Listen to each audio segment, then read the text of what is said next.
Bonjour à toutes, bonjour à tous. Très heureuse de partager avec vous l'information d'aujourd'hui.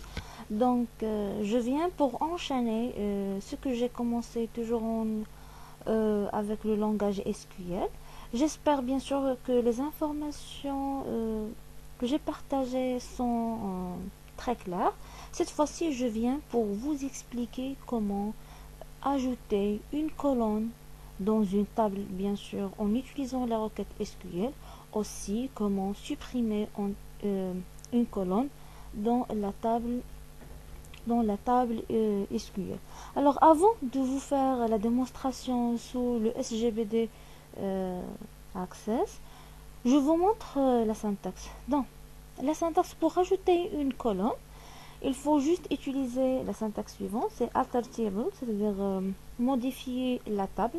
Il faut mettre après la table le nom de la table, add, et après il faut ajouter, c'est-à-dire ajouter, il faut spécifier le nom de la colonne, la taille et aussi les contraintes s'il y en a. Les contraintes, par exemple, s'il est une clé primaire, s'il est une clé étrangère, note nulle ou nulle, default. Les contraintes que vous savez bien sûr définies par SQL. Et bien évidemment, vous pouvez ajouter une colonne en utilisant les interfaces, mais l'objectif est de les ajouter en utilisant les requêtes SQL. Alors ça, c'est pour l'ajout. Pour la suppression, pour la suppression, c'est alter table, le nom de la table, et bien sûr, il faut spécifier le nom de la colonne. Alors maintenant, je vais passer pour vous montrer l'exécution sous Access. Eh bien, je vais vous montrer aussi quelques remarques qui sont très importantes à les prendre en considération si vous voulez exécuter vos, euh, vos requêtes. Alors là, et voilà Access. Je vais cliquer sur Créer, création de requête. Je vais fermer cette fenêtre parce que j'aurai pas besoin d'afficher les tables. Je vais ouvrir la requête en mode SQL parce qu'il y a il y a le mode création et le mode SQL. Donc là, je clique sur mode SQL et bien sûr, je vais saisir ma requête. Alors, comme je viens de dire, c'est alter table, bien sûr sans S. La première chose, je vais ajouter une colonne et je vais la supprimer par la suite. Alors, je fais add dans la table professeur. Dans la table professeur, j'ai pas la colonne sexe ou la colonne adresse, donc je peux l'ajouter. Et bien sûr, par la suite, je vais la supprimer. Donc là, je vais fermer la table. Alors, je fais add ville par exemple. C'est-à-dire, je vais ajouter la colonne ville. La colonne ville, après le nom de la colonne, il faut spécifier la taille. Donc, ça sera char, entre parenthèses, la taille, 20. Point virgule. Et après, dans l'onglet outils de requête, je clique sur créer, exécuter, erreur. Oui. Alors, à table, j'ai pas spécifié le nom de la table. Alors, le nom de la table que je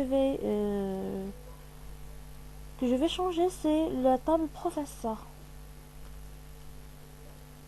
Et voilà, j'exécute. Alors, puisqu'il n'y a pas de notification, s'il n'y a pas de message d'erreur comme quoi, et tout a été bien exécuté. Donc, pour voir l'exécution, je vais ouvrir la table professeur. Très bien.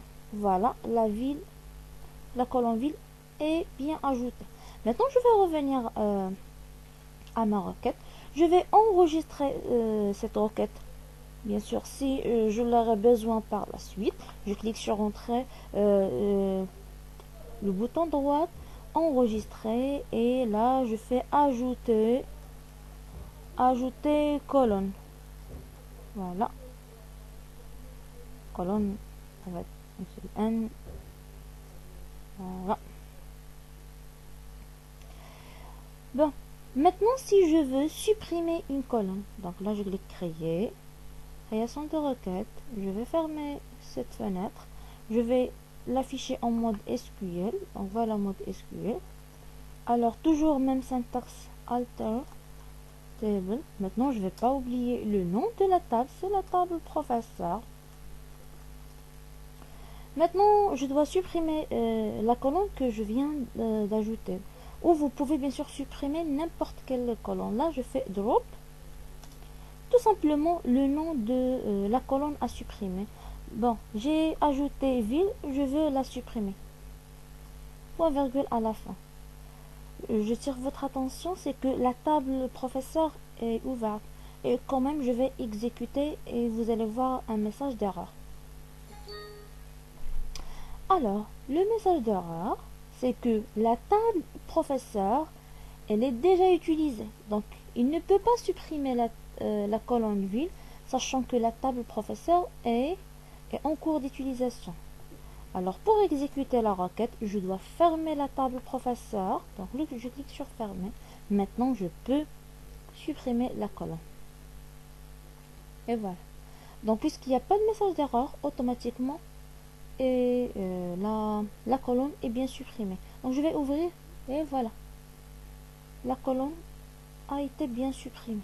Donc, j'espère que l'explication a été rapide et claire. Bien sûr, si vous avez des questions, vous pouvez les mettre en commentaire et je peux répondre. Donc, je vous donne un autre rendez-vous dans les prochaines vidéos. À très bientôt.